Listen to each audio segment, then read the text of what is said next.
തലയിൽ നമ്മൾ കുളിക്കുന്ന സമയത്ത് ആദ്യം വെള്ളം ഒഴിച്ചാൽ സ്ട്രോക്ക് ഉണ്ടാകുമെന്നുള്ള രീതിയിൽ ഒരു വോയിസ് മെസ്സേജ് കറങ്ങി നടക്കുന്നുണ്ട്. സോഷ്യൽ മീഡിയയിൽ ധാരാളം ആളുകൾ ഈ വീഡിയോ വിശ്വസിച്ചിട്ടുമുണ്ട്. ഇപ്പോൾ സ്ട്രോക്ക് എന്ന് പറഞ്ഞാൽ പക്ഷാഘാതം, ഒരു സൈഡ് തളർന്നു പോകുന്ന അവസ്ഥയാണ്. അപ്പോൾ അവർ പറയുന്ന ഒരു കാരണവശാലും തലയിൽ ഒരു കാരണവശാലും എന്ത് ചെയ്യരുത്, തണുത്ത വെള്ളമോ അല്ലെങ്കിൽ പച്ചവെള്ളം ഒഴിക്കരുത്. ചൂടുവെള്ളം ശരീരത്തിൽ ഉപയോഗിക്കുകയാണെങ്കിൽ തലവെള്ളത്തിൽ ഉപയോഗിക്കാം, അല്ലെങ്കിൽ നമ്മൾ ചെറിയ കുറച്ച് വെള്ളം എടുത്ത് ഉപയോഗിക്കണം എന്നുള്ള രീതിയിലാണ് ആ ഒരു മെസ്സേജ് കറങ്ങി നടക്കുന്നത്. അപ്പോൾ എന്താണ് സ്ട്രോക്ക് എന്ന് ആദ്യം നോക്കാം. സ്ട്രോക്ക് എന്ന് പറഞ്ഞാൽ പക്ഷാഘാതം, ഒരു സൈഡ് തളർന്നു പോകണമെങ്കിൽ ബ്രെയിനിലുണ്ടാകുന്ന എന്തോ പ്രശ്നമാണ്. ബ്രെയിനിൻ്റെ ബ്ലഡ് വെസൽസ് ഒന്നില്ലെങ്കിൽ ബ്ലോക്ക് ഉണ്ടാവുന്നു അല്ലെങ്കിൽ പൊട്ടുന്നു. ബ്ലോക്ക് ഉണ്ടാവുന്നതാണ് ഏകദേശം 80 മുതൽ 85%, പൊട്ടുന്നതാണ് 15% ഉണ്ടാവുന്നുള്ളൂ. അപ്പോൾ അവർ പറയുന്നത് പൊട്ടിപ്പോകുന്നുള്ളതാണ്. പൊട്ടിപ്പോകുന്നത് സാധാരണ അന്യൂറിസം എന്നുള്ളൊരു കണ്ടീഷൻ ഉണ്ടാകുന്ന നമ്മളാണ് പൊട്ടിപ്പോകുന്നത്. അല്ലെങ്കിൽ അമിത രക്തസമ്മർദ്ദം കൺട്രോൾ ആകാതെ നിന്ന് കഴിഞ്ഞാൽ 140-90 മുകളിൽ ഒരു കാരണവശാലും ബ്ലഡ് പ്രഷർ കൂടി നിൽക്കാൻ പാടില്ല. അങ്ങനെ കൂടി ഒത്തിരി നാൾ നിന്ന് കഴിഞ്ഞാൽ ഇത് രക്തക്കുഴലുകൾ പൊട്ടാനുള്ള സാധ്യതയുണ്ട്. രണ്ടാമത് അന്യൂറിസം എന്നുള്ള ജനറ്റിക്കായിട്ട് പാരമ്പര്യമായിട്ട് അവരുടെ ബ്ലഡ് വെസൽസ് ഇങ്ങനെ വലുതായിട്ടിരിക്കുകയാണ്. അപ്പോൾ ബ്ലഡ് പ്രഷർ ചെറുതായിട്ടൊന്ന് കൂടിയ സമയത്ത് പൊട്ടി, ഒരു ഇമോഷൻ ഉണ്ടായ സമയത്ത് ബ്ലഡ് പ്രഷർ കൂടിയ സമയത്ത് പെട്ടെന്ന് പൊട്ടി, അങ്ങനെയും പൊട്ടാം. ഇതൊക്കെയാണ് എൻ്റെ കാരണങ്ങൾ. അല്ലാതെ തണുത്ത വെള്ളം കോരി ഒഴിച്ച് സ്ട്രോക്ക് ഉണ്ടായതായിട്ട് ഇതുവരെ പ്രൂവ് ചെയ്തിട്ടില്ല. സ്ട്രോക്ക് എങ്ങനെ നമുക്ക് തിരിച്ചറിയാം? നമുക്ക് അതിന് ഓർത്ത് വയ്ക്കേണ്ട ഒരു ടെക്നിക്കാണ് BEFAST, BEFAST എന്ന് ഓർത്ത് വയ്ക്കുക. എന്താണ് BEFAST? ബി എന്ന് പറഞ്ഞാൽ ബാലൻസ്, നിൽക്കുന്ന സമയത്ത് നമ്മൾ താഴോട്ട് വീഴുന്ന പോലെ, ഒരു സൈഡിലോട്ട് ചരിഞ്ഞു പോകുന്ന പോലെ തോന്നുക, അതാണ് ബി. എന്ന് പറയുമ്പോൾ നമ്മുടെ അതെന്ന് പറഞ്ഞാൽ പ്രത്യേകിച്ചും രണ്ടായിട്ട് കാണുക, രോഗിക്ക് രണ്ടായിട്ട് കാണുക, അല്ലെങ്കിൽ രണ്ട് പാർട്ടായിട്ട് മുറിഞ്ഞു പോകുന്ന പോലെ തോന്നുക, അങ്ങനെ സിംറ്റംസ് ഉണ്ടാകുന്നുണ്ട്. ആ രോഗി പറയുകയാണ് എനിക്ക് അങ്ങനെയാണ് കാണുന്നതെന്ന് സംശയം വന്നാൽ നമ്മൾ ചിന്തിക്കണം, അത് സ്ട്രോക്ക് ആവാൻ സാധ്യതയുണ്ട്. അടുത്ത എഫ് എന്ന് പറഞ്ഞാൽ നമ്മുടെ സംസാരം, അതായത് സംസാരമല്ല, എഫ് എന്ന് പറഞ്ഞാൽ ഫേസാണ്. ഫേസ് എന്ന് പറഞ്ഞാൽ ഫേസ് സിമിട്രിക്കലാണോ നോക്കുക. രോഗിയോട് ചിരിക്കാനായിട്ട് പറയുക. ചിരിക്കുന്ന സമയത്ത് രണ്ട് സൈഡ് ഒരുപോലെയാണ് പോകുന്നതെങ്കിൽ നോർമലാണ്. പക്ഷേ ആ സമയത്ത് ഒരു സൈഡ് കോണിപ്പോവാണ്, ഒരു സൈഡ് ഇങ്ങനെ മാറിപ്പോവുകയാണെങ്കിൽ അതിനർത്ഥം ഫേസ് എസിമിട്രിയാണ്, അത് സ്ട്രോക്കിൻ്റെ സൈനാണ്. അടുത്ത എ എന്നുള്ള ലെറ്ററാണ്. എ എന്ന് പറഞ്ഞാൽ ആം ഡ്രിഫ്റ്റ്, രണ്ട് കൈ ഇങ്ങനെ പിടിക്കാൻ പറയുക. ഒരു 10 സെക്കൻഡ് ഇങ്ങനെ രോഗിക്ക് പിടിക്കാൻ പറ്റുന്നെങ്കിൽ നോർമലാണ്. 10 സെക്കൻഡ് പിടിക്കാൻ പറ്റുന്നില്ല, കൈ താഴോട്ട് പോവുകയാണെങ്കിൽ അതിനർത്ഥം സ്ട്രോക്കിൻ്റെ സൈനാണ്. അടുത്തത് എസ് ആണ്. സംസാരിക്കുക, രോഗിയോട് ചോദിക്കുക എന്ത് പറ്റി, എന്താണ് പ്രശ്നം എന്നൊക്കെ ചോദിക്കുക.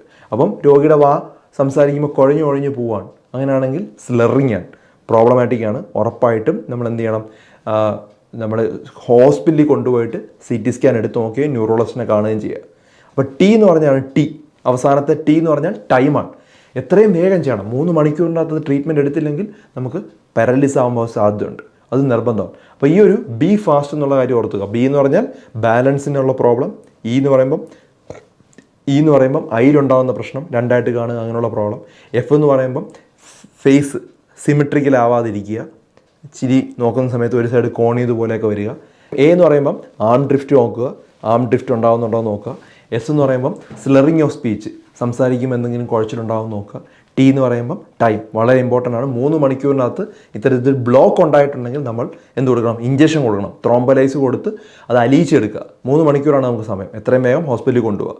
ഇനി ബ്ലഡ് പൊട്ടിയിട്ടുള്ളതാണെങ്കിൽ അതിന് നമ്മൾക്ക് മെഡിസിൻ മാനേജ്മെൻറ്റാണ് മിക്കവാറും, മരുന്ന് കൊടുത്താണ് കൺട്രോൾ ചെയ്യുന്നത്.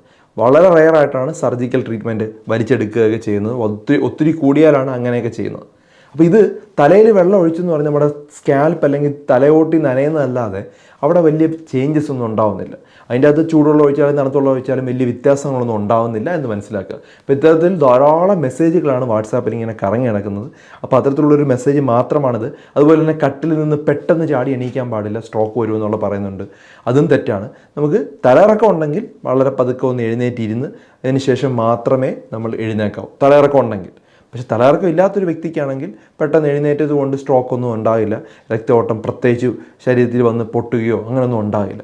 ഇതൊരു തെറ്റായിട്ടുള്ള മെസ്സേജാണ്. ധാരാളം ആളുകളുടെ അറിവിലേക്ക് സ്ട്രോക്കിനെ കുറിച്ചുള്ള കാര്യങ്ങൾ മനസ്സിലാക്കാനായിട്ടും ഈ വീഡിയോ ഷെയർ ചെയ്ത് കൊടുക്കുക. അപ്പം ഇതിൻ്റെ ട്രീറ്റ്മെൻറ്റൊക്കെ മനസ്സിലായല്ലോ. അപ്പം മെയിൻലി സ്ട്രോക്ക് ഉണ്ടായാൽ നമ്മൾ ത്രോംബലൈസ് ചെയ്യാൻ നോക്കും. 3 മണിക്കൂർ കഴിഞ്ഞാൽ പിന്നെ ഫിസിയോതെറാപ്പിയും ആസ്പിരിനും അതുപോലെ തന്നെ ബ്ലഡ് ക്ലോട്ടാകാതെ ഭാവിയിൽ ക്ലോട്ടാകാതിരിക്കാനുള്ള മരുന്നുകൾ കൊടുത്ത് ഫിസിയോതെറാപ്പി ചെയ്ത് മുന്നോട്ട് പോവുകയാണ് ചെയ്യേണ്ടത്. ബ്ലഡ് ക്ലോട്ട് ഉണ്ടായതാണ് ഞാൻ ഈ ട്രീറ്റ്മെൻറ്റ്. ബ്ലഡ് പൊട്ടിപ്പോയതാണെങ്കിൽ നമ്മൾ എന്ത് ചെയ്യും, ഒത്തിരി കൂടുതലാണെങ്കിൽ സർജറി ചെയ്യും, അല്ലെങ്കിൽ ഇതുപോലെ തന്നെ ഫിസിയോതെറാപ്പിയൊക്കെ ചെയ്യുമ്പോൾ പൂർണ്ണമായിട്ടും ഇമ്പ്രൂവ് ചെയ്യാറുണ്ട് അത്തരം ആളുകൾ. അപ്പോൾ ഇത് വളരെ വ്യക്തമായിട്ട് നിങ്ങൾ മനസ്സിലാക്കേണ്ട ഒരു കാര്യമാണ്. അമിത രക്തസമ്മർദ്ദം, അതുപോലെ പ്രമേഹം, കൊളസ്ട്രോളൊക്കെ വ്യക്തമായി കൺട്രോൾ ചെയ്ത് വെക്കണം എന്നുള്ള ഇമ്പോർട്ടൻ്റ് ആണ്. സ്ട്രോക്ക് ഉണ്ടാകുന്നതിനുള്ള റിസ്ക് ഫാക്ടേഴ്സാണ് ഈ മൂന്നും. അതിനോടൊപ്പം സ്മോക്കിംഗ് ഒരു റിസ്ക് ഫാക്ടറാണ്. പിന്നെ അതുപോലെ പ്രീവിയസ് ഹാർട്ട് അറ്റാക്ക് പോലുള്ള അസുഖങ്ങൾ ഉണ്ടായിട്ടുള്ളവർക്കും റിസ്ക് ഫാക്ടർ കൂടുതലാണ്. ഇത് വളരെ വ്യക്തമായിട്ട് മനസ്സിലാക്കിയിരിക്കുക. ധാരാളം ആളുകളുടെ അറിവിലേക്ക് ഇത് ഷെയർ ചെയ്ത് കൊടുക്കുക. മറ്റൊരു വീഡിയോയുമായി ഡോക്ടർ ഡി ബെറ്റർ ലൈഫ് ഉടനെ വരുന്നതായിരിക്കും. Take care all.